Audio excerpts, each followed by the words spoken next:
ଏବେ ବାଜୁ ଦିନ 3ଟା ବେଳେ ଆମେ ଯାଉଛୁ ଏଇ ଜଷ୍ଟ ଭାତ ଖାଇକି ଏବେ ଉଠିନୁ। ଏବେ ପଖାଳ ଭାତ କାହିଁକିନା ଗରମ ବାୟୁ ହଉଛୁ, ଗରମ ପଖାଳ ଭାତ ଖାଇକି ଉଠିନୁ। କାହିଁକିନା ଆମ ଓଡ଼ିଆଙ୍କର ପଖାଳ ଭାତଟା ସବୁଠୁ। ଆଉ ମୋ କତିରେ ପଇସା ନଥିଲା, ମୋ ସାନ ଭାଇଟା କୋଉଠି ପଇସା ମାଗିକି ଆଣିଲା, କହିଲା ଆଉ ଚାଲ ଜୁସ୍ ପିଇବା। ମୁଁ ଠିକ୍ ଅଛି ଭାଇ ଚାଲେ, କାହିଁ ଖରା ଯୋଉ ହଉଛି ଜୁସ୍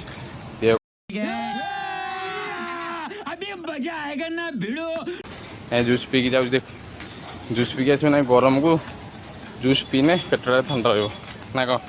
ଆଉ ଭାଇ ଠିକୁଛୁ ଜୁସ୍ ଦୋକାନ ଦେଖିବି।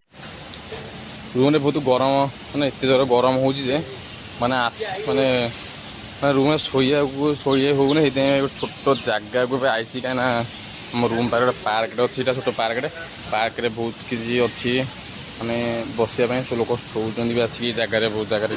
କାହିଁକିନା ଭାଇ ଗରମ ଯେଉଁ ହେଉଛି ଶୋଇବା